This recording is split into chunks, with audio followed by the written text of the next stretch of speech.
Bienvenidos a este espacio virtual en la cual voy a desarrollar una pequeña clase que es parte por la Universidad de San Carlos de Guatemala en su Facultad de Humanidades del Plan Sábado Sedequiche. Mi nombre es Jenny Michelle López Tipaz. El grado que estaré dando el tema es para alumnos de tercero básico en el área de comunicación y lenguaje L1, la cual consiste en el tema de lenguaje de señas convencionales y no convencionales. Primero voy a definir qué es el lenguaje convencional. El lenguaje convencional es una manera de expresarse, es un lenguaje culto, grosero, sencillo, técnico o vulgar. También es un estilo y modo de hablar y escribir de cada persona en particular. También es un uso del habla o facultad de hablar. Es también un conjunto de señas que dan a entender algo. El lenguaje de los ojos o de las flores. También es un conjunto de signos y reglas que permiten la comunicación con un ordenador. Es el lenguaje que también facilita la comunicación con un computador mediante signos convencionales cercanos a los del lenguaje natural. Es más que todo es un lenguaje convencional a través de donde las personas se comunican en señas para dar a entender algo. En el otro tema está sobre el lenguaje convencional, que también es como ya habíamos dado algunas características, pero el concepto es: el lenguaje convencional es privativo del hombre y fruto de un aprendizaje. También es un sistema de signos por medio de los cuales el hombre elabora, expresa y comunica sus pensamientos con las demás personas. En los tipos de lenguaje convencional está el lenguaje oral, que es la expresividad. La expresión oral es espontánea y natural y está llena de matices afectivos que dependen del tono que empleamos y de los gestos. Por eso tienen gran capacidad expresiva. Vocabulario. El vocabulario nosotros utiliza más que todo en esta técnica un vocabulario sencillo y limitado, y normalmente está lleno de incorrecciones con frases hechas con, por ejemplo, las muletillas y repeticiones. Al hablar correctamente está el hablar despacio y con un tono normal. Vocalizar bien, evitar las muletillas, llamar las cosas por su nombre, evitando abusar de una cosa, cacharro o chisme. Y también es utilizar los gestos correctos sin exagerar tanto. Está también sobre el lenguaje escrito.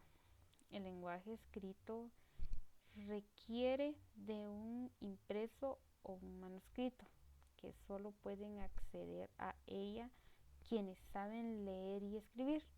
Se produce cuando lees un cuento, sigues las instrucciones que te entrega la pantalla del televisor, escribes un mensaje a tu compañero de banco, busca un teléfono en la guía, te informas de los nombres de las calles, descifras los enunciados de un volante, redactas una composición, entre muchas otras posibilidades.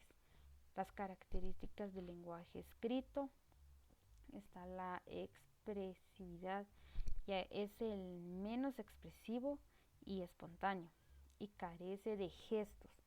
Por eso es más difícil expresar lo que queremos dar a entender, ya que hay algunos que no entienden lo que nosotros queremos expresar, y este es su expresividad.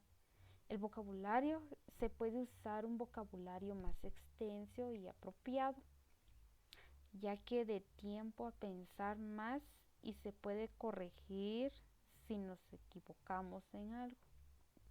Para escribir bien, sabemos que siempre hay que leer mucho, cuidar la ortografía. Un texto con falta es algo, como dice esta palabra, bochornoso, algo inesperado, algo como que vergüenza. También está leer lo que hemos escrito y poner en cuidado en que los puntos coincidan con el final de las oraciones. Si lo que se lee no tiene sentido, hay que corregirlo. También está en cualquier palabras que no se entienda, siempre tener un diccionario a la mano. Consultar el diccionario para usar las palabras correctas, la cual ahí en ese instrumento podemos interpretar qué trata de esa palabra para entender más bien la oración y no repetir las palabras como entonces, pero y. Está también la diferencia entre la lengua oral y lenguaje escrita. Una vez que ya hemos visto los elementos específicos tanto del lenguaje oral como del lenguaje escrito, ahora nos vamos a centrar en las diferencias entre la lengua oral y la lengua escrita. En primer lugar, el medio de transmisión varía, ya que la variante oral emplea el canal auditivo, mientras que la variante escrita lo hace a través de un canal visual. De igual forma, el primero utiliza sonidos fonéticamente articulados y el segundo comunica el mensaje a través de las letras. Por otra parte, la espontaneidad de la lengua oral permite interrupciones, reformulaciones y aclaraciones inmediatas, mientras que el lenguaje escrito no admite ningún cambio una vez que el texto ha sido escrito y ha llegado a su destinatario.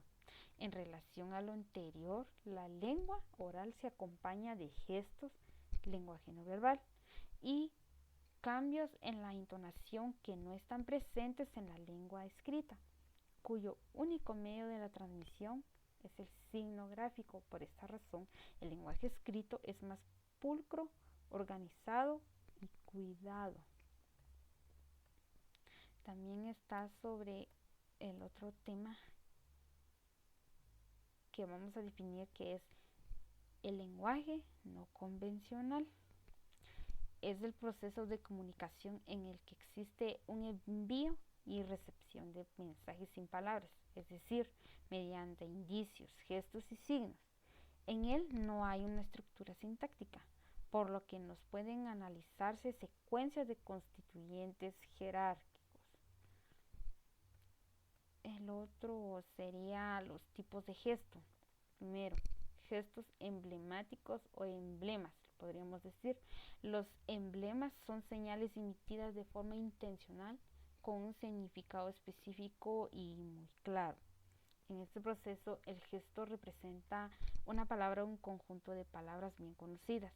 Se trataría pues de gestos que se pueden traducir directamente en palabras, como por ejemplo agitar la mano es señal de despedida, o decir no con la cabeza es algo que nosotros no queremos hacer o la cual ya nos hemos cansado.